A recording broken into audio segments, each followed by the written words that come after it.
Nouvelle Télé-Guinée, Gadel Janvier. Chaque jour. Tout jour à 4 h. Le matin à 8 h. À midi, midi tapant. À soir, 8 h. Télégamme, Télé-Guinée Magazine, chaque dimanche, 4 h l'après-midi. Nouvelle Télé-Guinée, sans commentaire, sans voix monter, Gadel Janvier.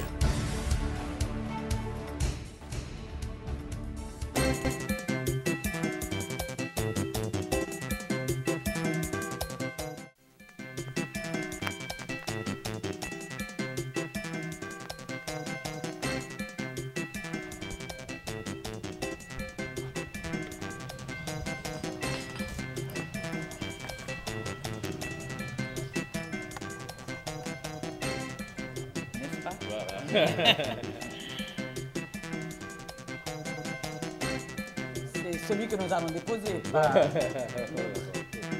le vrai. Voilà. Nous venons de signer un protocole d'accord de subvention de l'Organisation internationale de la francophonie au comité de solidarité Quisqueya. Et ce protocole porte sur un montant global de 17 754,30 $ US, soit à peu près 15 000 euros. Et ce protocole se décompose en deux parties. Il y a une partie qui sera remise sous forme de chèque tout à l'heure et qui est d'un montant de 14 203 $. Et la deuxième partie sera représentée sous la forme d'un don de livres, c'est-à-dire des documents, des ouvrages en matière de communication. Et dès que ces ouvrages seront disponibles, ces ouvrages seront remis au comité et le montant global de cette partie est de 3 550,86 US $. Je voudrais vous dire que c'est un grand plaisir et une fierté pour moi de procéder à cette remise de chèque au nom de Madame la secrétaire générale de la francophonie, Madame Louise Mouchikiabo. Et c'est une grande fierté pour nous parce que, comme vous le savez, notre organisation, c'est-à-dire la francophonie est indissociable avec la démocratie. Ce n'est pas moi qui le dis, c'est la déclaration de Bamako qui le proclame en affirmant l'adhésion des membres de la francophonie à la liberté d'expression et au pluralisme médiatique qui se manifeste par voie de presse ou tout autre moyen d'information. Cela a été affirmé de façon très claire dans la déclaration de Bamako. Eh bien, vous vous rendez compte que ces principes qui sont affirmés dans la déclaration de Bamako, ces principes ont besoin des acteurs, ce que certains ont appelé des gueux des droits de l'homme, pour exister, pour s'exprimer. Et surtout lorsqu'il s'agit de la liberté de la presse, qui est l'une des garanties essentielles de l'exercice des autres libertés et droits et même de la souveraineté. Donc, lorsque vous prenez le contexte haïtien, vous vous rendez compte que radio et télévision Quisqueya, cette institution, je ne parle pas simplement d'un média, c'est une institution, a joué un rôle fondamental dans l'avènement de la liberté de la presse dans ce pays. Et cette institution a continué à entretenir la flamme de la démocratie dans ce pays. Cette radio a joué un rôle fondamental dans le combat pour la démocratie.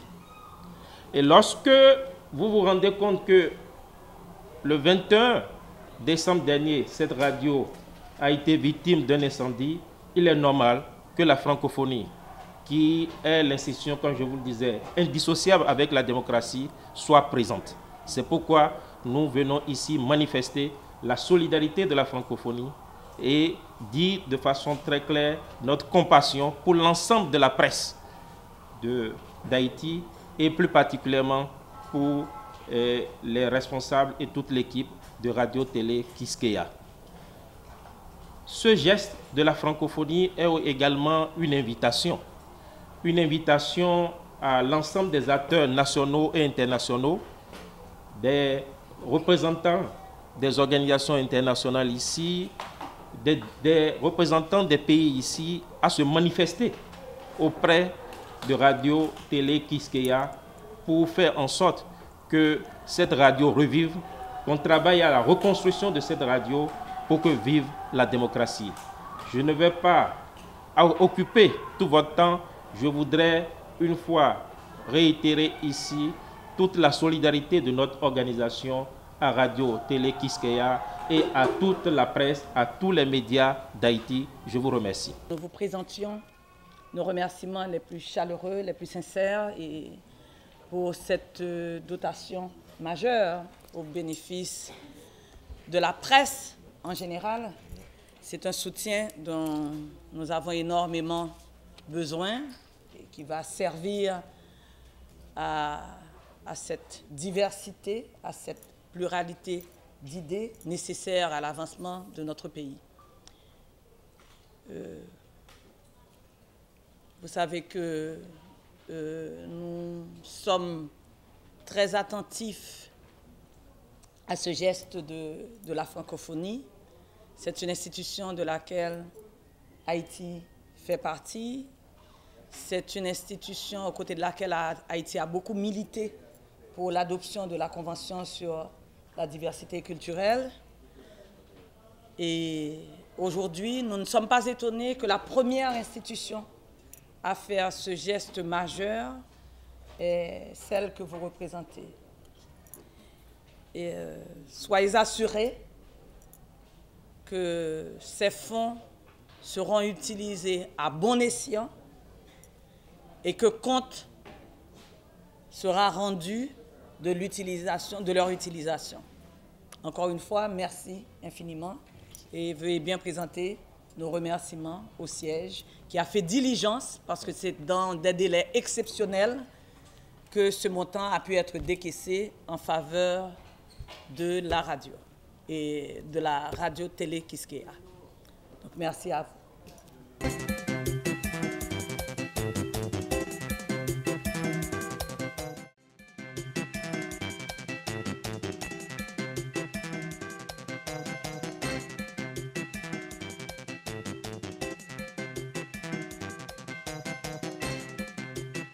C'est une rencontre que nous initions chaque année depuis nous arrivons dans l'Autrian pour nous connaître rapport, difficultés, problèmes que coordination yo a rencontré dans le département côté dans évolué les affaires nous voulons prôner une autre loterie pour un autre pays, pour une autre jeunesse, pour un autre Haïti. Nous t'ai fait mois passé nous t'ai dit à la presse qui ça qui fait dans rentrer l'Autrian, nous prenons chaque mois et demi, nous prenons public qui ça qui fait. Problème nous rencontrer. Premier problème nous rencontrer c'est que pas gain autorité qui mettait avec l'autre monde pour faire malfecter dans l'État, pour craser pays, pour craser l'État. Nous dit nous sommes militants politiques, nous ne pouvons pas prendre la main quel que soit le monde. Nous voulons clair pour les gens qui fait des autres. Parce qu'on n'a pas d'autorité pour craser un pays qui est dans une situation tout le monde connaît. D'ailleurs, nous sommes président, premier ministre, parlementaire, peuple haïtien, sont marqué une date qui était tragique. Date ça qui était tragique, le 12 janvier, nous avons gagné. Parce que les gens qui sont dans l'État, l'autorité, ne pas prendre responsabilité. Nous ne pouvons pas célébrer, nous ne pouvons pas commémorer. Nous ne pouvons pas dénoncer toute vie. C'est responsabilité pour nous prendre. Nous, arrivés dans l'autre an, nous avons une loi 1958 qui crée. Nous joignons un arrêté qui était fait pour un accord que l'association qui a fait bolette, qui doit payer l'État, a gagné avec l'ancien directeur général là, qui est le Fritz Jean-Louis, qui t'a dit association, ça qu'elle va gagner non? Qui a fait bolette dans le pays, il a collecté pour l'Autrian à travers autorisation, il a pris la main l'Autrian, il y a un accord s'il vous plaît, pour 4 ans. Accord, nous voulons dire, il finit 25 juin. La corruption qui est dans le secteur, ça, ils font en pile. 25 juillet qui s'est passé, 2018. Jeudi, c'est 15 janvier 2019. Nous faisons pile de démarches, nous avons un spot capoulé pour annoncer tout tenancier. Il y a une tentative qui est faite pour te faire nous chita avec les représentants de l'association dans le ministère des Finances. Moi, je pense que dans le respect institution, dans le respect autorité, moi, je voyais représentant l'autrien. Autorisation, et chita parler ça pour que j'aime joindre accord moi-même, parce que l'Association nationale de tenanciers bolettes, c'est des tenanciers qui ont fait bolette, qui doivent payer l'État. Qui doit payer l'État, qui ne pas payer l'État. Si pendant 29 ans, dans la situation économique payant, là, il passe un budget, une institution environ qui est capable de payer l'État contribution 4 à 5 milliards de gouttes par année. Un citoyen, ou tu as tout ça devant nous, ou pas ta bloquer 4 milliards ça, par année. Monsieur, il a 29 ans qui a fait l'argent dans le secteur. Il n'a pas payé l'État. C'est ça la vérité. Il n'a pas payé l'autrien. Il n'a pas de concession avec l'autrien, Jean-Leroy dit. Il n'a pas d'autorisation pour collecter taxes. Là, tu prends 10 000 gouttes dans la même banque bolette, c'est ton accord que l'autrien te fait avec. Accord là, te dit que 5 000 gouttes pour eux, 5 000 gouttes pour l'autrien. Il fait 4 ans depuis que je suis venu, je suis fait conférence de presse, je suis dénoncé, je suis écrit, il a fait réunion avec la finance pour payer même 4 ans que je signé. Il ne pas jamais payer. Nous connaissons, en barré dit, il y a un chèque sans provision. Il a changé le chèque là. Il a dit, pas payer. L'autre, il pas payer l'autre, pas payer l'État. Les gens qui cautionné, qu'est-ce qu'il paye l'État? Il ne va pas payer l'État ou bien il va payer Margaret. Même pas l'autre nationale. C'est une entité tout petit qui a passé dans l'autre nationale. Comment comprendre que nèg la gon accord avant, il pas respecté pendant 4 ans, après ça pour prendre plume avec signature ou al signer avec même association ça encore. Là qui état que nous vivons, là nous connaissons que l'on parle de ou pas ka gon état c'est l'État pour gain petit tenancier pour négocier tenancier lié, la bail dans place l'État, mais ça l'État bail. Lui-même met ça le bail. Alors pour la justice paysan, pour l'État ici, pour le ministère des Finances, pas dit mot parle. Monsieur qui est dans l'Association nationale de tenanciers bolettes, on a dit pour le monde entier, c'est des gros tenanciers qui ont fait bolette. Ça veut dire que c'est l'État qui peut autoriser à faire bolette à travers 10 départements.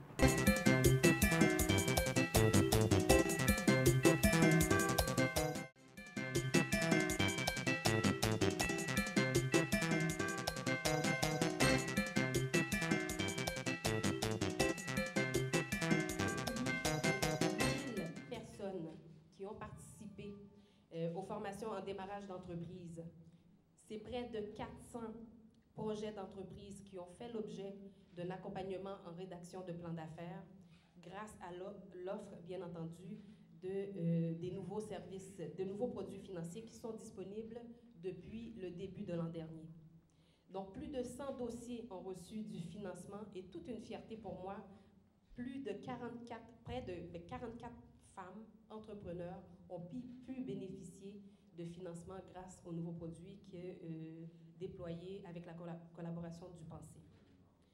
Pour mieux appuyer l'entrepreneuriat haïtien et contribuer, voire à optimiser l'offre de services aux entrepreneurs, nous avons appuyé la mise en place de centres financiers aux entrepreneurs. Un premier a vu le jour au nord du pays, au Cap-Haïtien. L'objectif d'un centre financier aux entrepreneurs, c'est de regrouper tous les services qui sont disponibles pour l'entrepreneur. Donc, sur place, il a accès à un éventail de produits financiers. Nous avons également déployé un autre centre financier aux entrepreneurs et cette fois-ci au sud du pays, au CAI. Entreprise Power, c'est un concours entrepreneuriat. Ça, c'est la deuxième édition et il est fait sur 4 départements. L'Ouest, la Tibonite, Grand-Est avec Sud. Concours visé pour permettre plus d'entreprises joindre support aux besoins, ça c'est une, mais tout mettre de l'avant, mettre travail à faire de l'avant. Encourager entreprises qui sont légales surtout. Nous avons commencé particulièrement dans la Tibonite avec l'Ouest. Côté là, nous avons commencé à prendre idée de projet pour nous être capables d'encourager à formaliser tête parce que nous avons optique formalisation, légalisation, pas qu'à faire entreprise et puis pas de structure. Ensuite, nous continuons avec lui dans le sud avec Grand-Est et là nous avons priorisé entreprises qui sont déjà formelles. Nous avons continué sur la même logique là année ça. Concours là fait simultanément pour 4 départements seulement, l'Ouest, la Tibonite, Grand-Est avec Sud.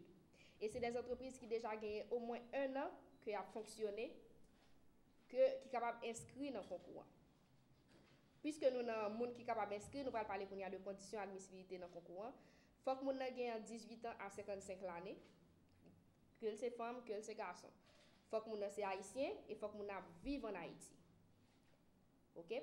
Ensuite, les gens qui ont un projet pensé avec un partenaire pensé ou bien un firme qui est responsable, on dit NAPCT KPMS et CCFEH, banques qui sont partenaires et toute caisse populaire, tout le monde qui a travaillé dans le concours, qui de près lié à concours, pas qu'à participer dans le concours. Nous comprenons ça, c'est logique. Après ça, à part Monsayo, il y a une série d'entreprises qui excluent naturellement de concours. Pour qui ça? Parce que parle dans l'optique projet. Donc, liste entreprises, c'est entreprises qui représentent une menace pour l'environnement avec santé. Entreprises qui sont liées avec alcool, drogue et sexe. Commerce ambulant, parce que nous clair, les gens qui achètent et revendent par entrepreneur. C'est commerçant. OK? Donc, ensuite, entreprises qui sont liées à divertissement et jeux et alcool, etc. Je dit ça déjà. Entreprises qui ont un aspect religieux ou bien qui politique, je parle là-dedans non plus. Entreprises qui sont purement agricoles, pas là-dedans. Ça, nous avons un pile bémol solide pour qui ça, nous pas accepter entreprises qui sont purement agricoles. C'est parce que, ensemble avec le projet Pensée, il y a un autre projet des jardins qui relève SIFA. Peut-être nous avons déjà entendu parler de lui. Et SIFA a déjà occupé pratiquement 2 entreprises qui sont purement agricoles. Donc, nous avons quitté champ pour entreprises à rejoindre SIFA et nous-mêmes occupons de entreprises qui sont dans l'autre secteur. Et 3 secteurs, ça, nous priorisons, c'est production, service avec agro-transformation. Donc, il y a une entreprise qui doit dans le secteur agricole là, mais nous priorisons le fait agro-transformation. Ça veut dire que ça, matière première, il prend, il transforme dans une entreprise qui fait mamba, crémasse, bagaille ça. Nous lançons deuxième édition concours. Et dans un format qui est différent. Et nous disons différent, et premièrement, en tant que Stéphanie a mentionné, c'est parce que tout d'abord, nous gagnons, et pas 2 départements seulement, nous gagnons tous les 4 départements, et ce n'est pas un concours qui a fait à l'intérieur d'un département, mais c'est un concours qui concernait tous 4 départements d'intervention programme Pensée. Donc, tout candidat qui pas fait partie de catégorie d'entreprises qui excluent et qui trouvent dans le département l'Ouest, Sud, Grand-Est et la Tibonite, ils sont capables de participer dans le concours dans la mesure que ils fait partie de 3 catégories, ça nous-mêmes nous pas citer là. Et qui 3 catégories, et nous gagnons catégorie et transformation agroalimentaire. Et nous gagnons comme deuxième catégorie de services, mais services qui mettez en exclusion les services que Stéphanie se dit pour des gens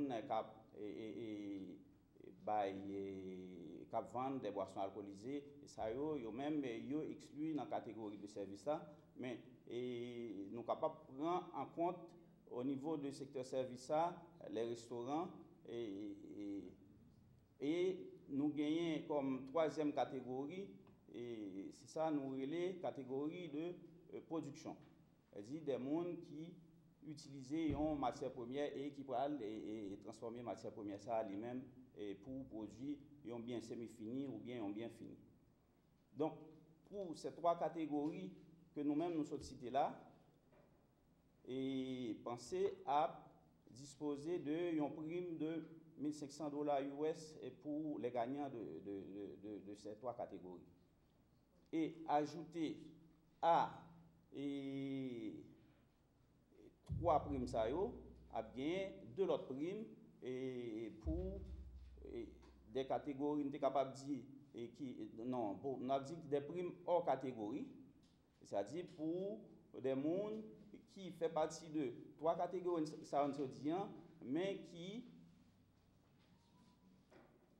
mettaient de l'avant et qui sont des femmes, et ça nous les prix femmes, ok? Et côté que nous réaliser en d'entreprise ça, c'est une entreprise qui valorise les femmes et qui crée emploi pour femmes, donc catégorie ça, li a gagné. Et dans même trois catégories ça, nous sommes capables de tirer un monde ou bien un entrepreneur, une entreprise qui est démarqué dans ce sens-là. De même que a gagné un prix environnement pour une entreprise qui montre qu'elle est respectueuse vis-à-vis des normes et de respect environnemental.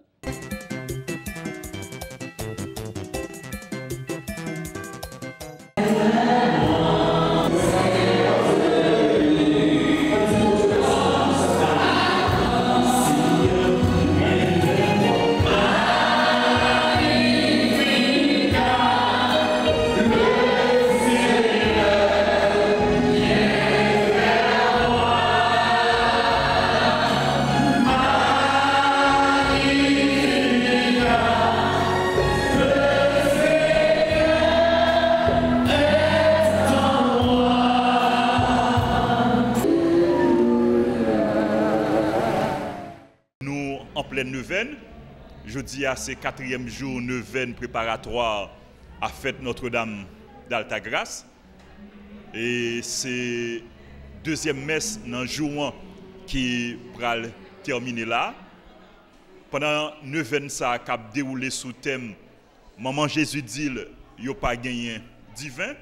La mère de Jésus lui dit ils n'ont pas de vin ou ils n'ont plus de vin. Nous gagnons 3 messes chaque jour. Nous avons messe à 6h dans le matin, nous avons messe à midi, et dans l'après-midi, nous avons messe à 5h. Il faut dire que chaque messe est précédé par un temps de méditation du rosaire, un temps de prière, un temps de louange. Et les matins, avant mes 5h, depuis à 5h, le peuple bon Dieu rassemblé dans l'église pour méditer, pour la prière. Et à midi, avant messe midi, depuis à 11h, nous commençons avec récitation du rosaire, commençons avec louange. Et dans l'après-midi, à 2h30, nous gagnons récitation du rosaire. À 3h, nous gagnons divine miséricorde, suivi de louange.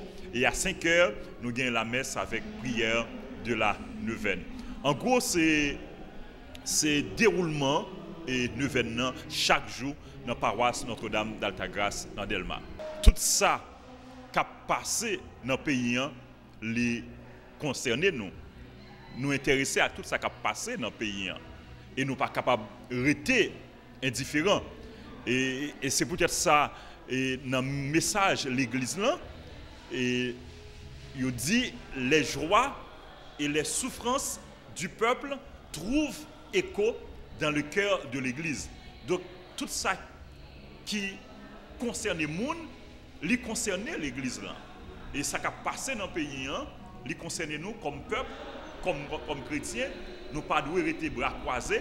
Nous devons porter contribution par nous pour que les conditions de la vie, le peuple haïtien est capable d'améliorer, la situation pays est capable de changer. Et c'est peut-être ça en rapport avec la réalité pays. Et nous gagnons comme thème, la mère de Jésus lui dit, ils n'ont pas de vin. Maman Jésus dit, ils n'ont pas de vin. Nous constatons dans le pays, nous avons plus le manque, nous avons plus le besoin. Nous n'avons pas du vin, pas du vin cœur content, pas du vin la santé, pas du vin éducation, et pas du vin cœur posé, etc. Donc tout besoin ça yo, tout manque ça yo, nous présenter yo by bon Dieu par l'intercession Maman Marie pour que Jésus sauve nous, rédempteur nous, est capable d'intervenir en faveur du peuple haïtien. Et bon Dieu livré pour le pays à changer. Nous souhaitons que pour tout le monde porter contribution par eux. Les gens qui ont une responsabilité politique pour que yo assumer responsabilité yo, pour que yo travaillent pour le bien-être du peuple haïtien.